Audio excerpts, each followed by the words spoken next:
Hi, hello. I'm Dr. K. Pungodi, Assistant Professor in Department of Commerce. Now we are going to discuss about the sale of goods. In that sale of goods, conditions. How the conditions and warranty is going to be work over here. So before going into that, sales of contract, sales of goods means it is a term refers to the legal contract where ownership of goods is transferred from seller to a buyer for a price. So that is known as sale of goods. This concept is governed in many countries similar as an act under the Sales of Goods Act 1930. It means one party sells, transfers or agrees to transfer of ownership of goods to another party, that is buyer, and who is selling, that person is known as a seller, and for a monetary consideration. So that is the most important thing over here. So now we are going into the concept what is a condition based on this sale of goods. So conditions means condition is one of the thing which should be have a certain rules and regulations over here. The condition is a major term of contract that is essential for its main purpose over here. So there is a condition for each and everything while transferring the transformation of ownership. If a condition is fulfilled, the contract continues smoothly. If the condition is breached, it arrived a discontinue over there or reject the contract over is going to be happen over here. Simply the condition means it is a promise of a contract that they have to, both seller and buyer have to follow it. So that is a conditions. Here conditions means, for a small example we can see for the condition, buying a car expecting it to be a new. So that is a condition over here. So if we are going to buy a car, that car should be a new car. That is a condition we have here we are having. So in this we are having a different types of conditions over here.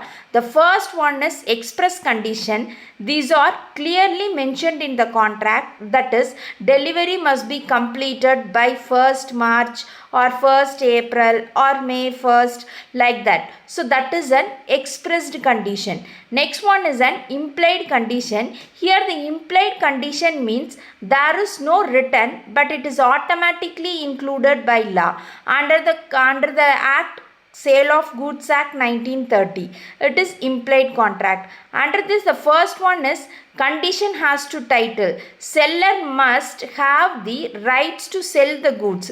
Example, if stolen goods are sold, buyer can reject it. Only the original and they have to have a rights to sell their product. Next thing is condition has to description. Here goods must be matched the description given. Example, that is ordering a pure cotton shirt but receiving a polyester shirt or a cloth including that instead of pure cotton shirt. So that is known as condition as per description. If you are given a pure cotton shirt, so we have to receive only that pure cotton shirt. So that is a description over here. So next one is condition has to quality or fitness. If buyers reliefs and sellers skills goods must be the suitable over here. Example, asking for a laptop for gaming but getting a low performance device. So that is not a good quality over here. So if we have to produce under the good condition and the fitness over there. Next thing is condition has an merchantable quality. Here the merchantable quality means goods must be acceptable quality and usable.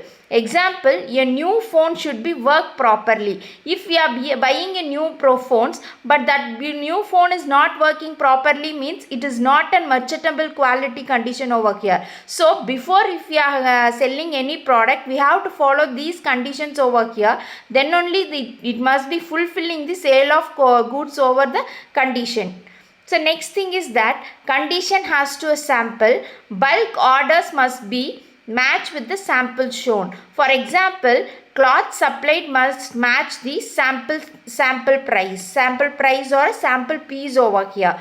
So if we are ordering for stitching a cloth over here, so what sample piece they have shown for us, that the sample piece as it is they have to provide a supply for us the sample cloth. So that is known as condition as per sample. Next one is condition as an wholesomeness. So wholesomeness means it is included the food items over here. So goods must be safe for consumption. So consumption means usages. The foods we are intaking, it must be an consumption over it should not be a poison. So there is, if anything happens like that, means it goes into a breach of contract. Next thing is when condition becomes a warranty. So we can see the next slide what is how the conditions become a warranty over here.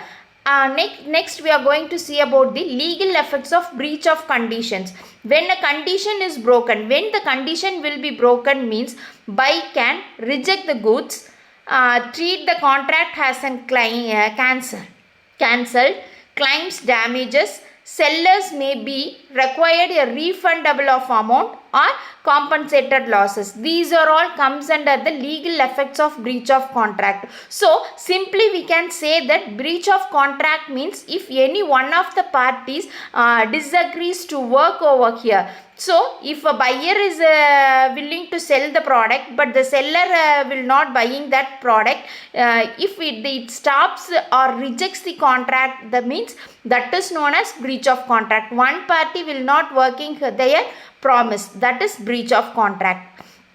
Next one, we have to clearly have a key points to remember over here for a condition. Condition is the fundamentals to a contract. Breach gives the rights to cancel and also protect the buyers from the serious defects often linked to quality, title and description over here. So that is a title of goods over here. Once again I am telling that the condition or condition means it's the most simple one. A condition is a fundamental term of contract of sale. It goes into a root of a contract.